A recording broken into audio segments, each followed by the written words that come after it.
Ladies and gentlemen, this is the 12th and final round. Right hand, Golovkin steps in and down he goes again. Unbelievable. Mayweather makes him pay.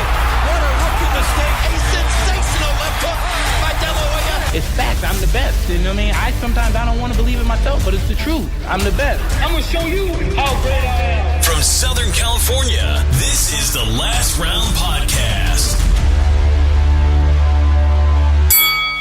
Episode 6, Mike. I got it right this time. I didn't mess up on the number. We're six episodes in, 6 weeks in. And before we get into what the show's gonna be about the last couple days, the last week of events in the sport of boxing, all of you tuning in who expected to hear an interview with light heavyweight Israel Doufus. We actually had some technical difficulties with our call-in feature, and also the dreaded LA traffic took a hold of him.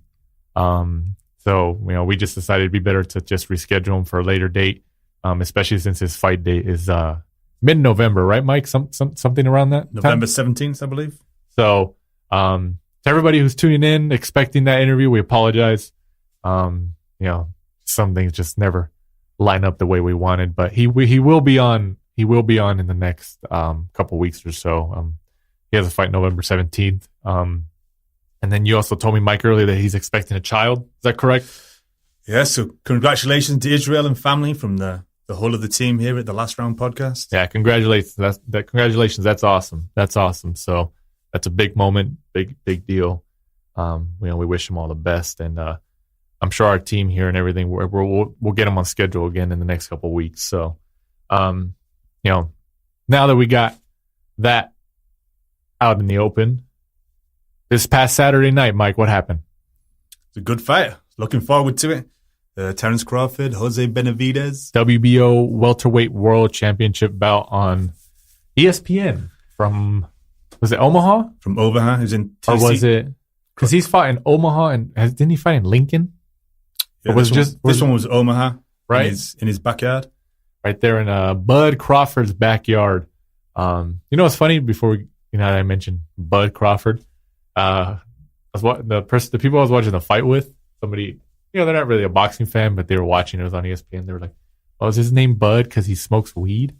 I was like, "Oh, I don't think so." That's like, but yeah, I'm sure you're not the first or the last person to ask that. But yeah, that was kind of funny just to throw that in there. But, main event, before we get into the main event of Terence Crawford and Jose Benavidez Jr., I got that right? Because I know his brother's David Benavidez, Jose. I want to make sure I'm not confused here. Whatever. Did you watch Shakur Stevenson? I did, yeah. I watched the whole card. He stopped him, second round? Or was it third? I think it was the second. Shakur Stevenson's ninth? Was it the first? It might have been the first. I think it might have been the first. It was the first. And this guy was 36, 37 years old. Shakur's 19, 20? Yeah, it was a good stoppage for Shakur because I was watching it and keeping up with Twitter. Yeah. At the same time, keeping up with the social media, see what everybody was kind of saying about the card. And, most people were on there. And I'll admit it, I was the same. Shakur, one of my arguments about him all the time was, he never had any strength. He'd always kind of just win, by unanimous decision, stuff like that. He always kind of had the skills, but he never really had the power. So, the guy that he took out in the first round was, and I don't think he'd ever actually lost by KO, and he'd actually fought, Scott Quigg. Right. He'd been in there with Lee Selby, so he'd been in there with a few British names, Yeah, that was the big sell for him as the opponent. Yeah, because he lost to Lee Selby by unanimous decision, and he lost to Scott Quigg last year by the same thing, unanimous decision. And obviously, both of those guys have been world champions, so Shakur Stevenson to go in there and blow him out within the first round was a huge statement. Right. So, I agree. I think he looked good. He needed a performance like that. And then he went out there and he did, the stuff that he should be doing. He went out there and called out Selby straight after. So yeah, trying to get himself some big fights. I mean, hey, I think Selby's kind of a jump, but Yeah, agreed. Like, it's obviously a jump. But I mean, hey, if he's calling him up and you just hope it's not like a Ryan Garcia calling out, Gervonta Davis, Lomachenko and all that kind of stuff, But hopefully eventually they get to that level where they can fight that type of competition. But obviously he looked good. I think is it 8-0 or is he 9-0? 9-0 now. He's 9-0 now. Mm-hmm. So obviously the first 15 or so fights are essentially wins by design. Like you're building it up, especially him being on ESPN, such a big platform with many viewers. And I think I read that the ratings for that telecast were actually pretty good. So that's good news, not just for Crawford and Top Rank, but for the sport of boxing. I thought it was great. But transitioning to the main event, because I think the actual telecast of ESPN, because I think the undercard was shown on ESPN Plus, which is the app, but the main card on the actual ESPN channel was Shakur Stevenson's win and Terence Crawford. So Terence Crawford, Jose Benavidez Jr., with all that bad blood they've been having, especially at the weigh-in. I mean, did you see the weigh-in when they kind of went at it, and then Crawford swung at him with a right hand, and he backed up and he didn't get him, but when they slowed it down in slow motion, he really was trying to knock him out. Yeah, because people were on Twitter and they were saying, "Oh, here we go! The fight's not sold out. They're trying to just make some bad blood." And then Top Rank actually got hold of the Twitter message that I saw and they said, "Well, it's sold out. It's Omaha. It's in TC's backyard. Yeah. Like, there's no more tickets. It's free. There's no pay-per-view." Right. So I think you could kind of see that the bad blood to me looked kind of real. And I thought it was, even if it was a show. Yeah. I thought they did really well, but I don't think it was a show, because even between rounds, TC would kind of like look back and kind of smile at him, and Benavidez the whole time during the fight was kind of like every time he hit him, he'd just drop his hands and be like, "That didn't hurt, let's go, keep going." No, absolutely, yeah, and I don't know. Like I said, if it was a show, I think they did it perfectly, but I don't think it was a show. Like, I don't view Crawford or Benavidez as those types of people in terms of actors. I think a little bit of it from Benavidez's side was him more than Crawford, definitely. But I think Benavidez did it a little bit to take Crawford off of that pedestal, because if he went in there, giving Crawford too much respect of like, hey, Crawford's this pound for pound champion, he's a god, I'm never going to beat him. I think he tried to kind of like normalize him, bring him down to the level, and trying to like, maybe draw Crawford into a bit of a street fight because he knew probably skill wise, Crawford's like, it's a different level to Benavidez. But to go back to the fight a little bit more, I was at the gym on the morning and I was chatting to a lot of guys down the gym, and everybody was kind of saying, "Oh, TC by knockout." Right. Third, fourth, fifth round. I think we both chose Crawford last week, didn't we? Yeah, we both chose Crawford. Beforehand? I think we did, yeah. Yeah. I mean, but like you mentioned beforehand, it was an intriguing fight. Like Benavidez, like regardless if he's not, one of the top names in the division, he was a good. I feel he's a solid opponent, and he honestly did way better, especially the first couple rounds. His jab was doing pretty good work. You can see Crawford was trying to like work around and adapt to the jab, because Benavidez's jab was actually utilizing pretty good, but I think that was kind of his shining moment throughout the fight, was his jab work, and obviously you use the jab to set up the right hand, the overhand right, and further combinations. And I think I saw that he was trying, but Crawford just is so skillful and so slick that he wasn't letting himself get hit by those shots.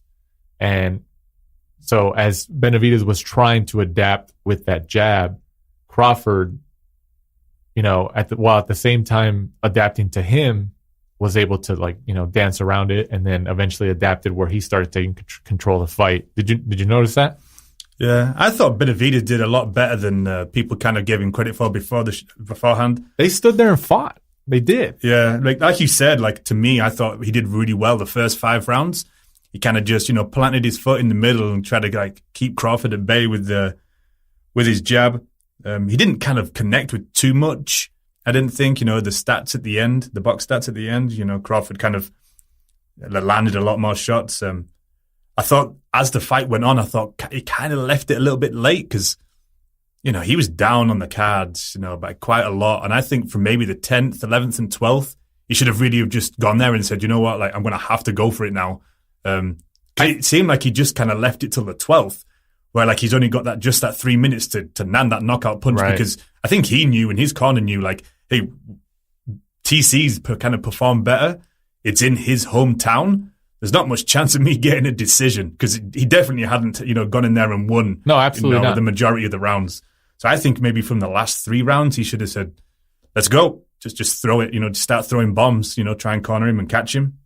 No, absolutely. Absolutely. And I agree completely that he waited too long to let his hands go. Like, obviously when you got to the championship rounds, especially 11th and 12th, and even the 10th, or maybe, I don't know, maybe it was just fatigue. Who knows? But like, you're right though. Like you could see that in the 12th, he tried to just put his foot on the gas and just like, okay, let's just go for it. And they exchanged. He just lost the exchange and got caught with that uppercut, and then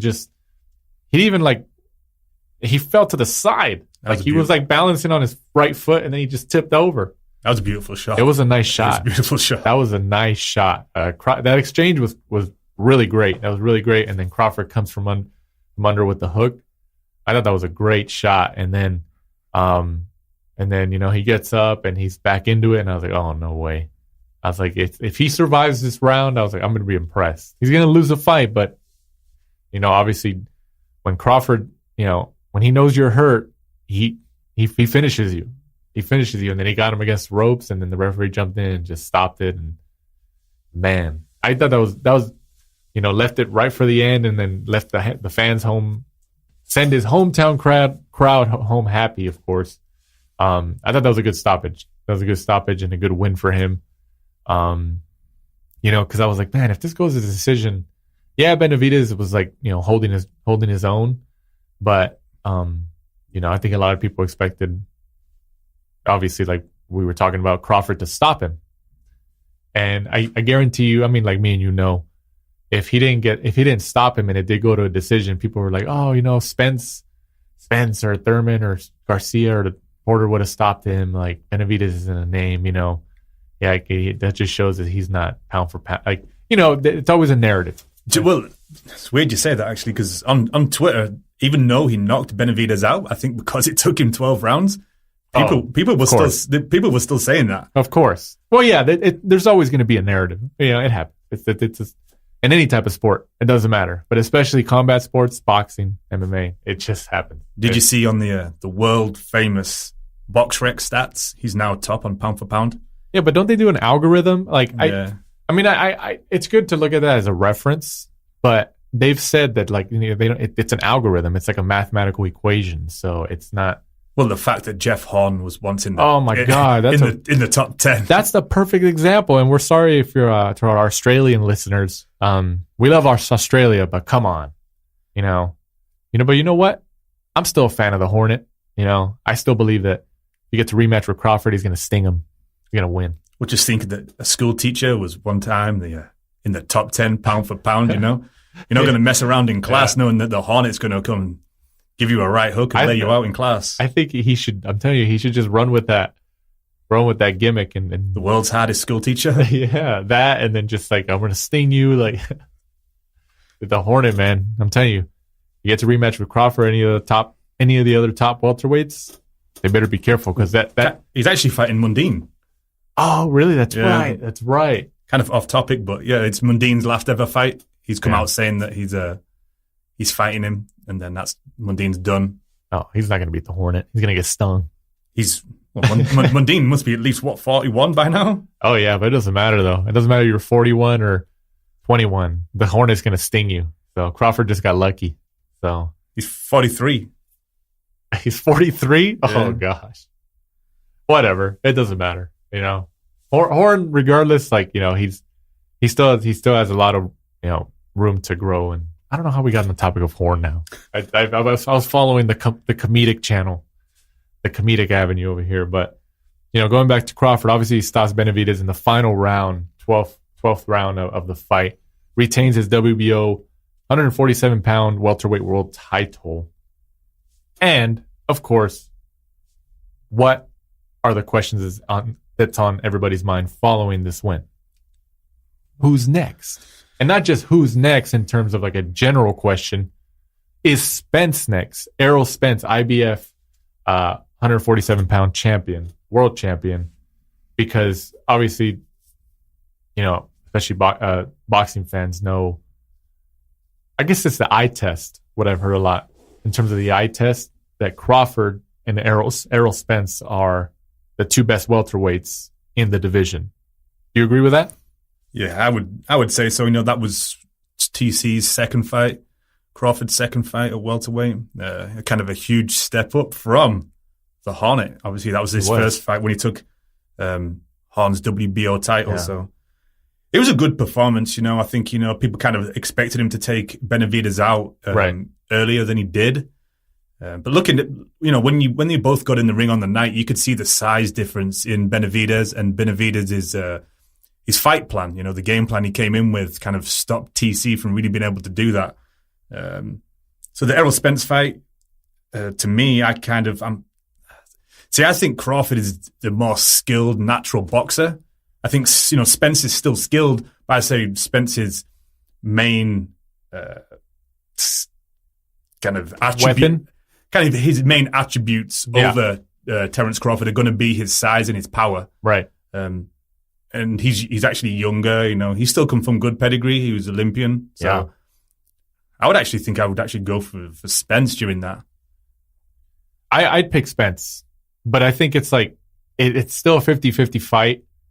But I wouldn't be like, I don't know who. Like, if I had to lean towards somebody, I'd lean towards Spence. Do you think we'll see it though in 2019? I don't think so. And that's what I'm transitioning to in terms of obviously Crawford just signed an extension with Top Rank, and Bob Arum did come out in a previous interview, especially after Crawford had signed. I think it was this past weekend actually, saying that he's essentially disregarded all the other welterweights besides Spence, pretty much acknowledging that Spence is the only one that's on Crawford's level. They're like at a similar level, and pretty much saying that they're open to Top Rank is open to making that fight. Obviously we've heard words like that before from different promoters and stuff, but the biggest thing is that ESPN asked Crawford after the fight in the post-fight interview, about the biggest names. I don't remember if they asked directly about Spence. Did he ask directly about Spence? Do you remember that? I think so. I've seen an interview. I can't remember whether it was the in-ring interview, but someone definitely asked him about it. If I remember rightly, Crawford kind of just like openly said that, he was kind of willing to fight Spence. He was willing to fight any of the big names in that division. Right. Yeah.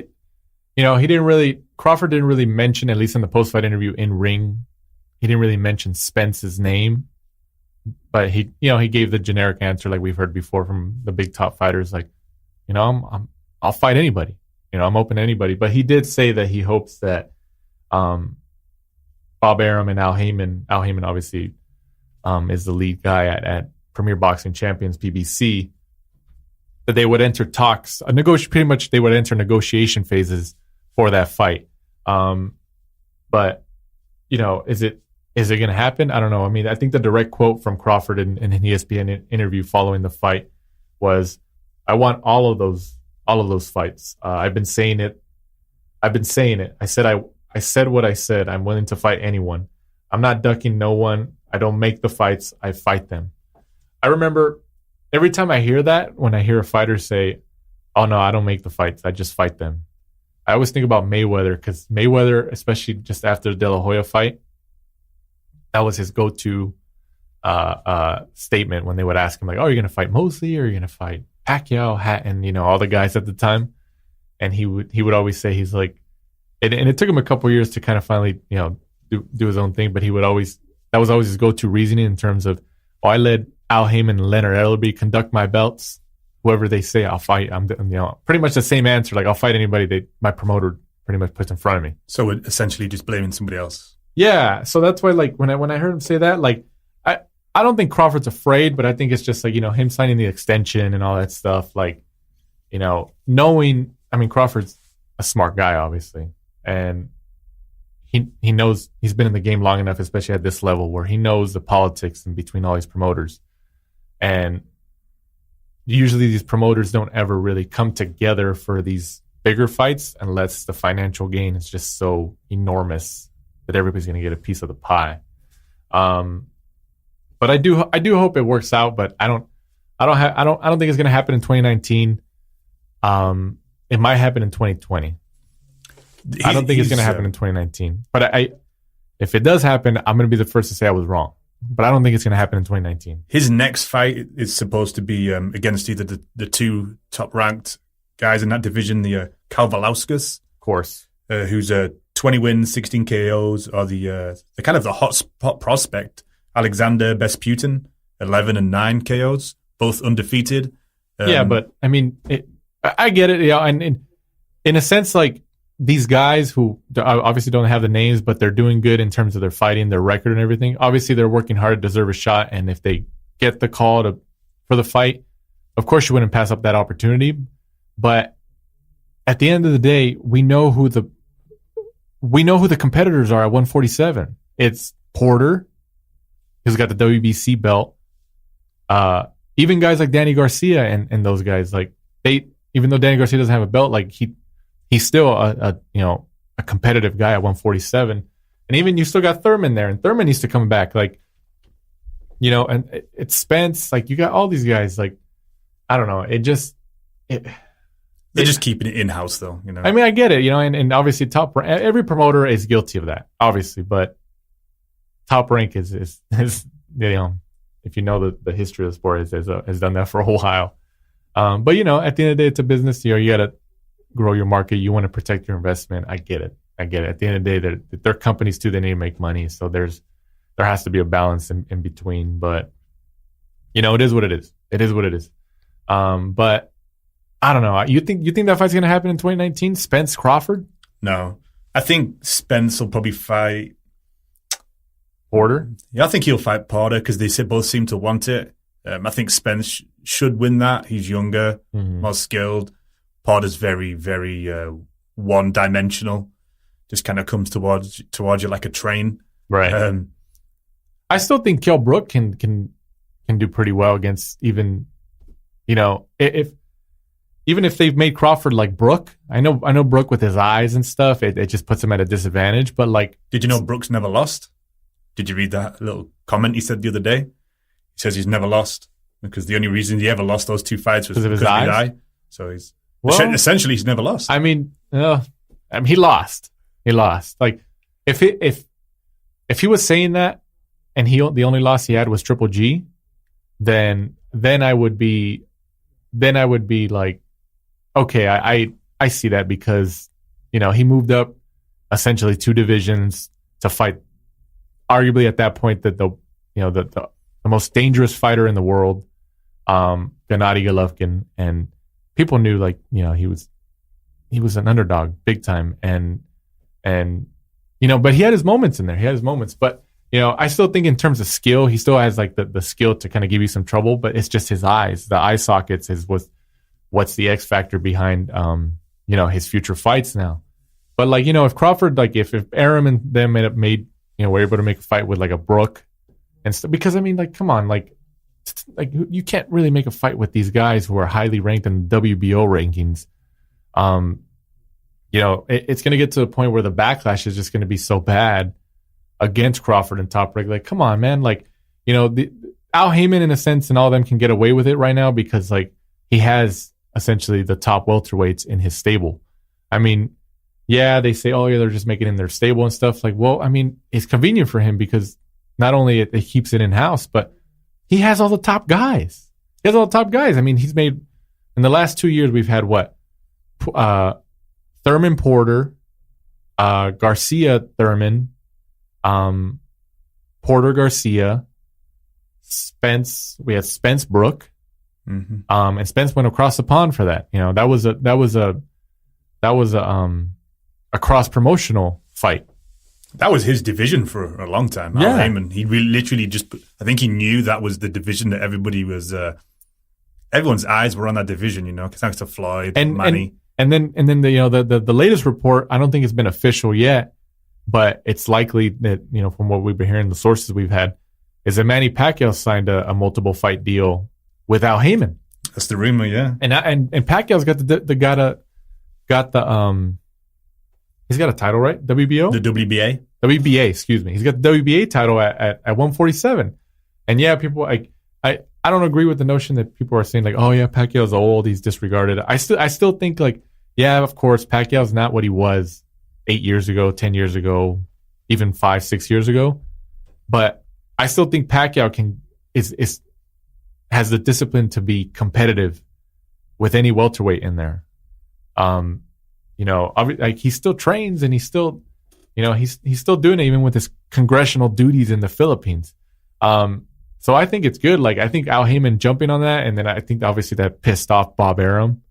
Like, oh, you took my cash cow, who was my cash cow for all these years. And I think Bob Arum actually told like an interview with an outlet saying like oh yeah, like I think where he was pretty much talking about like, oh, Pacquiao Mayweather 2 is nobody wants to see that anymore. It's just a cash grab. And it was so ironic. It's just like, oh, of course, like you're not a part of it anymore. So like, and I think he acknowledged like, yeah, they'll still make a lot of money, but it's not going to be anything like the competitiveness. Like, oh, what do you expect? So I thought that was kind of funny. But if it does turn out to be official that Pacquiao has a multiple fight deal with Heyman, I think that's great. And Heyman literally has a majority of the welterweight division under his stable. Porter, he's got Garcia, and not just Danny Garcia. He's got Mikey Garcia, who's, who we've talked about that before, who's willing to go up to welterweight and wants to fight Spence, like, which is ridiculous. But, I don't know. It like I said, there's financials behind it, and we want to see the fights. We beg to see the fights, but that's why sometimes I wish like we didn't have all these world championship sanctioning bodies, and I kind of just wish we had just like one entity that was all one belt, like the UFC. Not the UFC, yeah, I was gonna say. Yeah, but like then there's people who argue like, oh well, they don't really have like stars though, like because they can't build them because they're forced to fight all these guys. Like, well, look at McGregor. Yeah, even with losses, he's still a superstar. You can always have superstars. It just, it just depends on how you go about it. But just the personalities of the people, isn't it? That's what it is, man. They'll always shine through eventually, like McGregor. Yeah. So, it is what it is. But, I hope it gets made. But I don't know. I don't want to see him against even though they're highly ranked on the WBO rankings. I don't want to see him fight anybody there. So, but I don't know. I digress on that. And then, what else do we got? What else do we have happened these past couple of days? We had a big fight from over in England. Lewis Ritson against Francisco Patera for the European title. Lewis Ritson was fighting in Newcastle. I watched it on the new DAZN. DAZN. The old new DAZN. Every time I hear the word DAZN, I think about pizza. I mean, for our UK listeners, there's a term over here in pizza places. I don't know if they call them. What do you guys call pizza in the UK? Pizza? Yeah, strangely pizza. Yeah. Really? Because in New York they call it like pies and stuff like that. I don't know. I didn't want to insult our listeners over there, but every time I hear the word DAZN, I think about the word, what is it? Pazzone? There's like a pizza term over here, which is like kind of like a pizza in like a dough. I don't know. The Pizza Hut sells it, but it's hilarious. But I don't know. Continue. What were you saying? So we had the big fight, Lewis Ritson against Francisco Patera for the European title. He went in undefeated at the time, fighting in his hometown of Newcastle. Big sellout crowd. The atmosphere sounded amazing. I'm gonna have to go home to try and sample a bit of that. With Eddie Hearn, the old Earn with Hearn. Hearn with Hearn. He's changed it over the last few years. Unluckily, since I've kind of moved, the boxing scene has become huge over there. Right. So every time you kind of watch the fights, with Anthony Joshua or even, the guys over in Liverpool, the Smith brothers. Right. Or even now with Josh Kelly, Lewis Ritson up in Newcastle. You can hear all the football chants. You can hear the sellout crowd. So it sounded amazing, the local support. This was Ritson's first career loss, wasn't it? Yeah, he was undefeated going into the fight. He kind of like a little background for people who maybe don't know him. Kind of, he was picked to fight on one of Eddie Hearn's shows against, who was it now? It was a couple of fights ago, Robbie Barrett, and I think he was picked kind of as the opponent. He wasn't signed to Eddie Hearn at the time. He came in there, beat Robbie Barrett, knocked him out in the 7th round, and Eddie Hearn, picked him up. Obviously, Robbie Barrett was the A side, Lewis Ritson was the B side, so he picked him up. He then went on like a knockout streak, knocked out Joe Murray, knocked out Scotty Cardle, knocked out Paul Highland Jr., and then knocked out Oscar Amador. And then his next fight was he went and won the British title, then left that scene, tried to step up to the European scene, which was the fight on the weekend against Francisco Patera. And Patera got booed. He got booed pretty bad when they announced that he was the winner. I think he got 116, 112 on all 3 cards. Yeah, I think watching the fight, I think that was just more the fact that the hometown guy lost. Well, yeah, absolutely.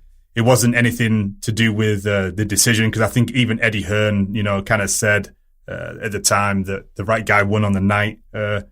Francisco Patera, though, even though he wasn't really a big name, he'd actually been in with quite a few good fighters. He'd been in with Yvonne Mendy, who you may remember beat Luke Campbell. He gave really? Luke Campbell his first ever loss.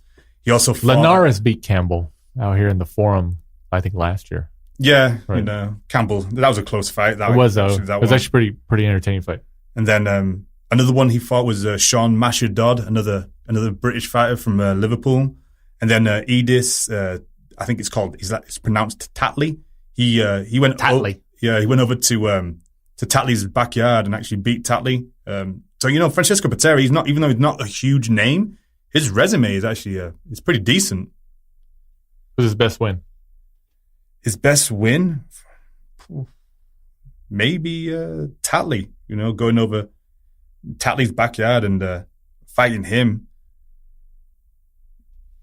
European title? It was a European title, yeah. So it wasn't. I try to keep track of all these freaking titles. There's so many of them, and just like, what? I don't know. They're there though. They're good step ups. I understand. But it was a good fight. It kind of, I think Lewis Ritson went in there and tried to, because he'd maybe been on a knockout streak too much. He kind of went in there aggressive early on, and then I don't know whether he kind of like punched himself out or. Because it looked like Patera was, just going to some really, really crisp bodywork. So I don't know whether it was either Lewis Ritson just couldn't recover from all of the body shots that was kind of, taking its toll during the fight, or whether it was just the fact that, Ritson hadn't really got in too many rounds because he's been on such a streak of knocking people out. But you could see he kind of looked like visibly troubled from around the 7th onwards, just due to Patera's like constant bodywork. He was just putting money in the bag. Just really just teeing off on him. Money in the bank when you hit to that body. Exactly. That seems to what he was doing, He's just cutting down the tree, like they say, starting at the bottom, just work your way up. So he was doing that. Patera, I'm kind of glad that they didn't give Lewis Ritson a home decision, some home cooking, because I think, people on DAZN, the American fans, if they'd have seen that and, living over here, people always give me a bit of shit. They're always like, nobody gets a decision in England. When I watch the fights over there, all the foreign guys. That's why Americans don't want to fight over there. Please don't hate us. So I was kind of glad that the right guy won on the day. I think Lewis Ritson. I don't know whether maybe he needs to move up in weight. He kind of did look like a bit weak. Because he kind of looks quite big for that lightweight division. So I don't know whether, putting on a few pounds and moving up a division, but also maybe, if his power can go with him, his explosive power that he seems to, carry, I think, a move up in weight would do him good. He's still young at 25. So I think maybe just stepping that down to British level for a few more fights and then stepping back up to either European or maybe, one of the minor WBA, copper, interim world title, one of those crazy belts that just... I thought that was real. You said it like you said it like you knew what you were talking about. I was like, what the hell? Something like that. But, going to the next topic over here. This was actually announced today, Monday, October, 15th? 15th today. October 15, 2018, a couple hours ago, which I was surprised. Artur Beterbiev, who's actually just coming off a win against Callum Johnson. Was it like 2 weeks ago? Or was it less than that? He's already going to make his second title defense in likely December. Maybe November, but I think it's December. Against big brawler Joe Smith Jr., who many might remember stopped Bernard Hopkins in his final fight out here in LA a couple years ago. I think that's a cool fight. I like Joe Smith. When I saw Beterbiev's name saying they agreed to make a fight already, I was like, well, he just fought.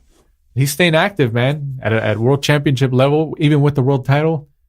I think Jaime Munguia is putting these pressure on these people and like, oh, I'm fighting 6 times. You guys got a 2-2, and I got the world title. So, what do you think about that matchup? Joe Smith Jr. and Artur Beterbiev in December, likely. It'd be good to see Joe Smith back. He hasn't fought too much over the last few years. 2017, he lost a 10-round unanimous decision to Sullivan Barrera. And then he was injured, wasn't he? He was injured. I think so, yeah. He was injured for quite a while. Came back this year for Melvin Russell in June, which was a first round KO.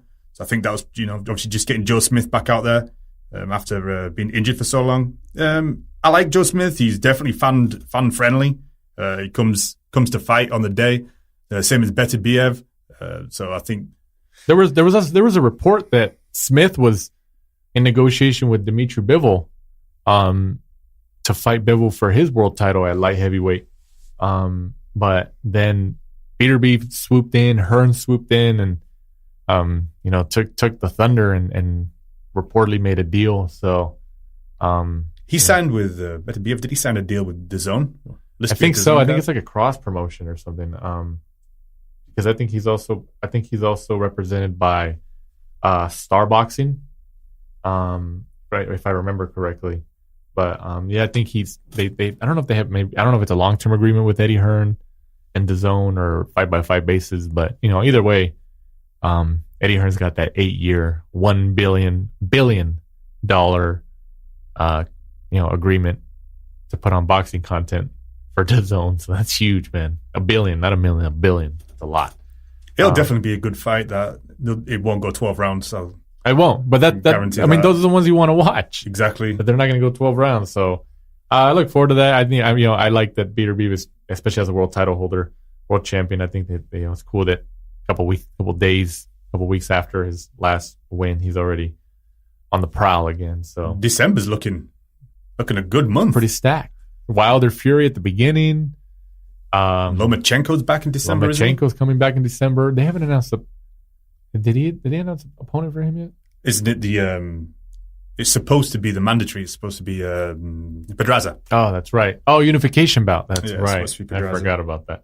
I forgot about that. But this is what let's get into the drama of, and I'm not talking about drama in the ring. I'm talking about drama outside the ring.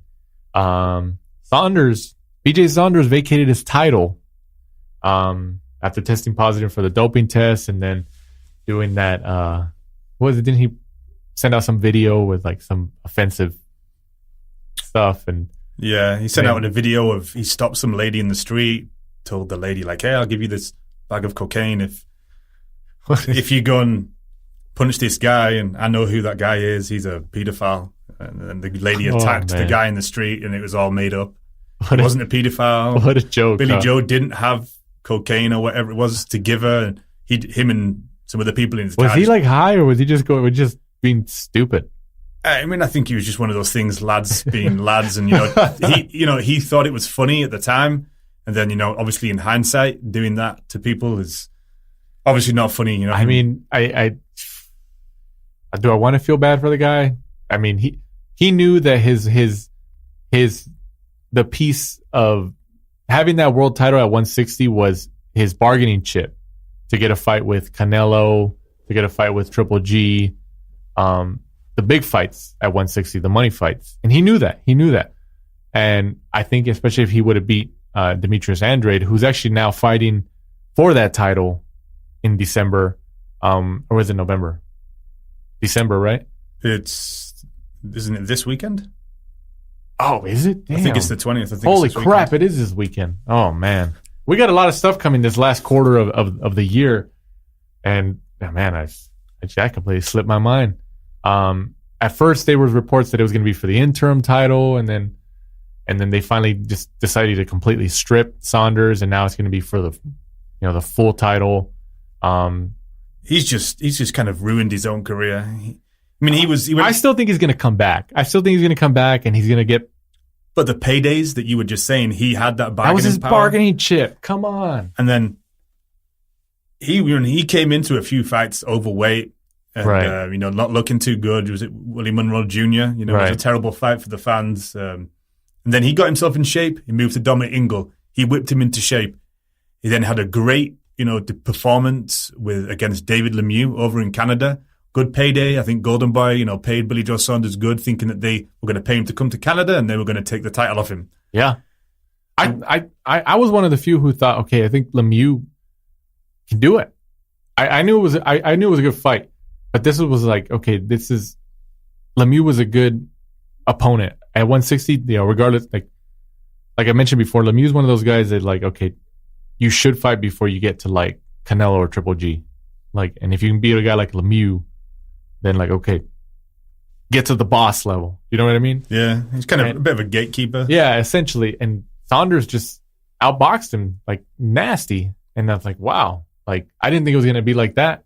Like he made Lemieux look like an amateur. Because that was, to me, he kind of re-announced himself onto the world scene. Yeah. Everybody, people were like, you know what? Billy Joe Saunders has the tools. He has the skills. That was a big win. To worry Triple G, because he can dance around him. He can do this. I think he'll worry Canelo. And then he makes a fight with Martin Murray over in England, right. Just to kind of like a keep busy sort of fight. Billy Joe should really, if he's that world standard, he should beat someone like Martin Murray. Right. Gets injured, pulls out.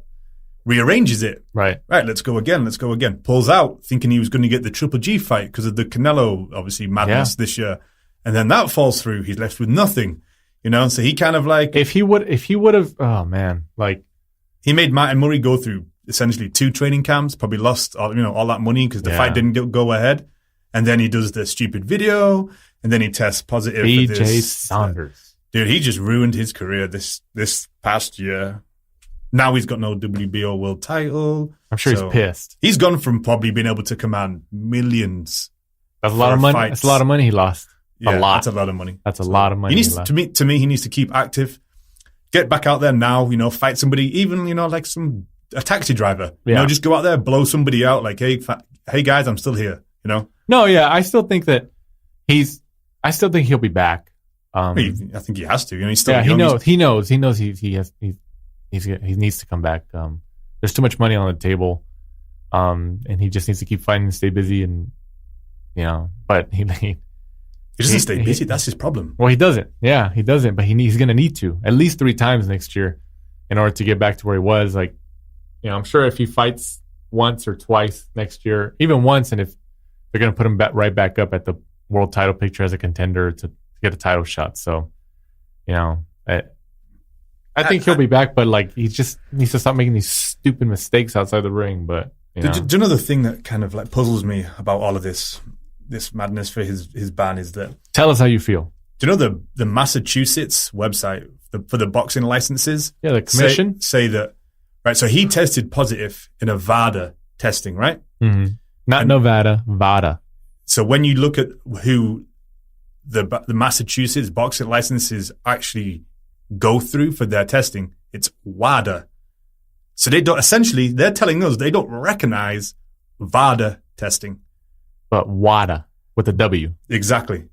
But what the hell? Yeah, exactly. So, but yet they still banned him they didn't ban him. They didn't allow him to have a license for the Andrade fight because the fight's in Boston, which is in Massachusetts. Right. But their website says that they actually only recognize WADA. With a W. WADA. But the test was a WADA. So I'm lost. I'm completely lost. We're going to do a future show where we just, we're going to dedicate a portion of the show to just talk about the differences between VADA and WADA. Because I know there's people out there who are just like, man, what the hell? Like, WADA is like the world anti-doping, and VADA is like the voluntary anti-doping. Exactly. So it was a voluntary test that he took because the substance he was taking is allowed in WADA. Is allowed by WADA. It's also allowed in Britain. You're just not allowed to take it on the day. So the day of the fight, the morning of the fight, you can't have it in your system. And on the nighttime of the fight, you can't have that in the system. Right. Because essentially it's like an estrogen-based product, which helps you train longer, gives you more energy. So, you can run quicker. When you're tired, you take it, it'll wake you up. Yeah. Essentially, and should help you burn fat. So, WADA and VADA. I don't know. At the end of the day, I suppose, he should have known maybe that was one of the things that VADA doesn't allow, and he was going to get tested, so he shouldn't have it in his system. But to me, if their website states, hey, the only testing that we recognize is by WADA, then they shouldn't be able to ban him for it. But, if that's, I'm lost. I don't know. He does have a point. If it's allowed in WADA, and there's points there, but then he did that stupid video, and I don't know. I think that didn't help his credibility and his image, and which they probably took into account, which they shouldn't. Yeah, because they should just look at the test. No, absolutely, but like that didn't help his cause. Like it just like, and even if they say like, oh no, we didn't take that into account, we just took it into account this, like they did. They're just not going to say it. Exactly. Like anybody would. I don't know. Like you said, he needs to stop making these stupid mistakes, and I think that video was the downfall of that. I'm hoping that they probably won't, but I'm hoping that Andrade and is it how do you pronounce the guy's name? The guy's fight. Yeah. The mandatory challenger. I hope whoever wins the fight, probably Andrade. I hope they give Billy Joe Shot a chance to fight for the title. He doesn't necessarily deserve it because he was essentially banned. I think he will though. I think he's going to be the subsequent challenger. Yeah, so I'm hoping that they do it because essentially I believe that the WBO, they didn't actually strip him. Billy ended up giving up his title. Right. I don't know whether he had a chat with the WBO and said like, hey, I'll give it up, but I want to be first in line to fight. Right. And I imagine it probably won't be in Massachusetts after not getting. I don't think he's ever going to fight in Massachusetts ever again. But he's just lucky it wasn't like New York, California, Vegas. Like he's lucky on that. He's very lucky but I don't know. Yeah, a lot of these commissions do stick together. If you do one dirty, the other ones kind of have a bad image on you from doing that. Like, oh, if he did that to them, then he's gonna do it to us. So, regardless, it doesn't help. But the silver lining is that he's lucky it's not California, New York, Vegas, Nevada, stuff like that, because those are the big ones in America. But going to my favorite story of the past couple days. Deontay Wilder, WBC heavyweight champion, who's fighting Tyson Fury December 1st at the Staples Center here in Los Angeles, California, was doing his media rounds, and he was on an ESPN program, and he punched a mascot. My favorite story of the last couple days.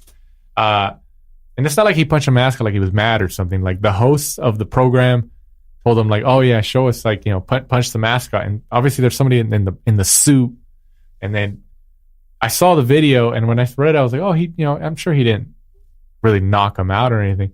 Man, if you guys haven't seen that video, go on YouTube or just Google Wilder punching ESPN mascot. He really knocked the crap out of him. And like, after like, this was like, that day it didn't really get any traction, but like he issued an apology recently about it, saying, I think he said that he didn't think anybody was in there. Did you see the video? Yeah, I saw the video. I just found it funny that I'm guessing it was for clickbait, so people would click on the link on the internet, because the initial reports came out saying that Wilder floored the mascot, not knowing a human being was inside. I mean, like but the mascot walked onto stage to be punched. So I think he knew that, there was a human inside of it. So I'm guessing that was just clickbait. So people would, get some views. He came out and apologized, and he invited the person to the fight. Saying, it's cool. His actual Instagram statement was, "I sincerely apologize to the brave man that was injured. If this is true, I have the utmost high respect for him, his participation, willingness, and courage. If this is true, I personally would like you said, invite him to my December 1st fight." I think it was hilarious. Like, he's like, "Oh, I'm applauding this guy for having the courage and the willingness to participate." It's like, what? Like, I don't know. I think, whatever. It was a mistake. Like, I think they told him to do it, and then he just went for it. He's like, "Okay, I'm going to do it." Like, I think he assumed, like, okay, I think he knew that somebody was in there, but he probably thought, okay, there's probably more padding under there. Yeah. And I think so. When he connected, he's like, "Oh crap. I really hit this guy." But on TV, I don't think he really wanted to show it. And then it kind of gained some traction but in terms of publicity, I thought it was kind of good. Like, like you said, all these clickbait headlines. Wilder knocks out ESPN mascot. I thought it was funny when I saw it. I was like, what the hell? Yeah, anything to kind of promote the fight. They seem to have be really pushing the Tyson Fury, Deontay Wilder. Wilder's definitely been on TV a lot more lately than, he used to be. So it looks like they're definitely trying to push him now, get ticket sales and all that sort of stuff coming through. Ready for that fight. The Deontay Wilder and Tyson Fury card seems to be taking a little bit more shape. I hear Chris Ariola's going to be on the card now. The Nightmare. A local fighter, local Riverside guy. Yeah, so he's out here from Southern California, Greater LA. He's fighting the dreaded TBA. Oh, what? TBA is undefeated. Yeah. TBA is undefeated. Never lost. LeVar Ball, never lost. So that should be good. I'm putting my money on TBA right there. Sorry, Nightmare. But if TBA gets substituted, I'm putting my money on you. It'd be good. I've seen he's been out sparring and stuff like that, Chris Ariola, in like a lot of the local gyms. So, it'd be good to see him back out there. He's not fought. His last fight, I believe, was Wilder, 2016. Holy crap, was it? Yeah, 2016. Dang, no way. That was in Alabama, too. 8th round stoppage. So, yeah, I remember that. Yeah. I was at that press conference. It was in downtown right there, LA Live, in downtown Los Angeles. I was at that press conference for Wilder and Ariola. So he's been in with some names over the years, Chris Ariola. Klitschko, Wilder, Bermain Stavern twice. So yeah, he's been around. Like I've always I remember when he fought Klitschko in 2009. That was a big deal. They packed the Staples Center out here for a heavyweight title fight, and he fought Adamek when Adamek was actually a little bit of a force. He did, yeah. Back in the day. That's good though, but I think that's the only one that's kind of shaping to be on the undercard, isn't it? And one of Fury's buddies, Isaac Lowe, another guy from kind of Fury's stable. He lives out in Morecambe in England. He's on the card. He's also fighting the dreaded TBA at the minute. Oh, TBA, undefeated. He's got a busy night. He looks like he's fighting back to back. He's fighting against Lowe, and then after that, he's getting in with Chris Ariola. Oh, wow. So it's going to be a busy night for him. TBA, man, never lost. TBA's undefeated. But, transitioning to the last hurdle of the fight, or the show here, they fight. It's a podcast. But we have John Molina, who was scheduled to fight Victor Ortiz a couple weeks ago here in Southern California on a PBC on Fox card. And obviously, what happened with Victor Ortiz, and Victor Ortiz just pled not guilty to the sexual assault charges that were levied against him. Everybody deserves their day in court. So, we'll see how that plans out. But I was actually looking forward to that fight, Molina Ortiz. I thought it was a good matchup, but John Molina is in talks to come on the show next week. So hopefully we confirm with that and we get him on. So I think he'll be here next Monday for next week's show. And it should be that'll be interesting to hear his point of view in terms of, what happened and what he's feeling now. Hopefully if they're still trying to make that fight, if he's still interested in that fight. I know he's gave interviews, to other outlets and everything, but to the people who haven't watched those videos or those interviews, hopefully this is the first time, and you give us a chance to interview him so you can hear his words firsthand. So John Molina is scheduled to be in the studio next Monday, next week's show. I'm excited for that. Especially, I of course I feel for the guy losing the fight. He was going to be the main event of PBC on Fox. What are you supposed to do? Yeah. Then just before we leave, I guess we should look into next week's fights. So we've got a card over in obviously Massachusetts, the one we were talking about. It's coming from the TD Garden in Boston. It's another Earn with Hearn card. It's second card in the zone in the US. So the first kind of fight of notice, I would say, is Katie Taylor, 10-0. Katie Taylor, right? Yeah, the British female, probably the most well known, I would say, women's fighter coming out of Great Britain at the moment. Right. She's fighting Cindy Serrano for one of the Serrano sisters. Exactly. The other one actually fought Amanda for last weekend she won in the Combat Americas in MMA. Yeah. So they're fighting for the IBF World Lightweight title and also the WBA World Lightweight title. Hey, these females are going cross combat sports here, MMA, boxing. I think it's crazy, but I think it's cool, man. Like they're going. Like Ronda Rousey kind of like set the stall out for everybody. I guess. Oh yeah, man. She paved the way, man. She wasn't just a star. She's a superstar. So that was a big moment. So I think that's cool. I'm gonna back the Brit in this fight. I think Katie Taylor's gonna take that. Who's she fighting again? Cindy Serrano. Interesting. You know what? I am not gonna join you, and I'm going with Serrano in your face. I'm gonna back the Brit. I think she takes her out. I think you're 7th. You're being too gracious here. I think Serrano stops her in the first 30 seconds of the fight. First round. What? Oh yeah, I got you with that, huh? Oh yeah. Okay. Actually, now I'm just being a little outlandish. I'll pick Serrano though. I'm going Serrano. You're gonna go Serrano? I'm going Serrano.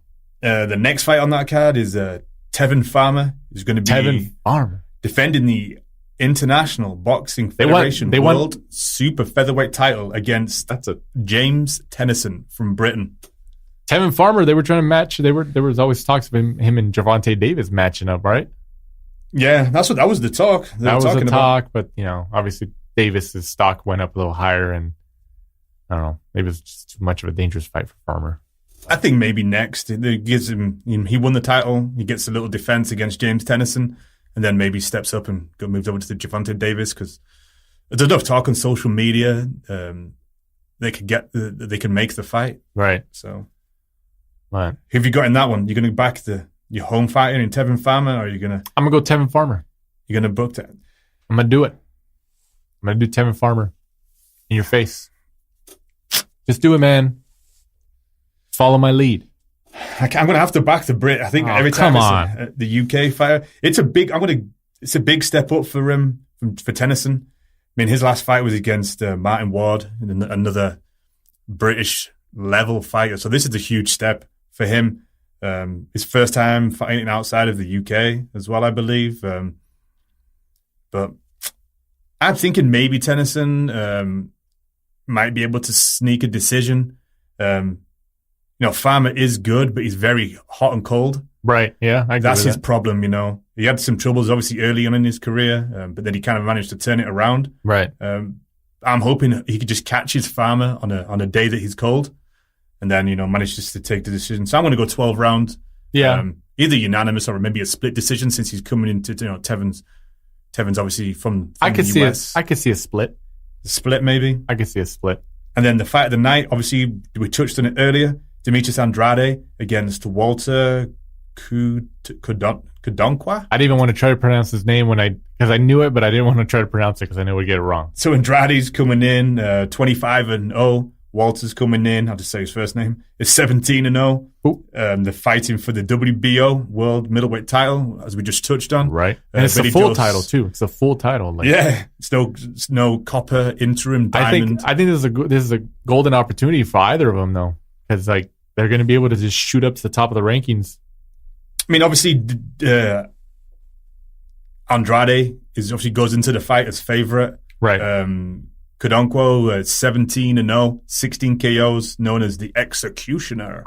So he's got a Bernard Hopkins. He's back. So he's got a bit of a record, KO record. But this is definitely by far the biggest fight that he's ever been in. Oh, absolutely. Most of his fights have been over in Africa, fighting mainly in places like Accra and stuff like that, over in Ghana. Yeah. So this is a huge step up for him. So I'm going to go Andrade. Manages to school him really, and maybe takes him out in the later rounds. I'm going to go Andrade too. I think we agree on this one for once. I agree with that, and I think it's going to be. I still think they're going to match him up with BJ Saunders next year. I think his next fight is going to be against BJ Saunders. I hope so. I just do. I don't think Andrade is going to get like a voluntary defense or anything if he wins the title. I think the only way the Executioner wins is by KO. He manages to catch Andrade and take him out. Hopefully he's talking to Bernard Hopkins about Executioner style. Because remember, they called B-Hop the Executioner. Exactly. But, wrapping up here, however you're listening to this, like we said, like we always say, Apple Podcasts, Spotify, Stitcher, CastBox, Audio Boom, all those platforms. There's too many to name. I forget them all the time. I always think of different ones every week. We appreciate it. Thanks for listening. This is episode 6. And as we mentioned, we have John Molina scheduled to be in studio next week on Monday. So be sure to tune in on that, whether it's on your car ride home, car ride to work, at home, wherever you're at. That should be a good interview with John Molina Jr.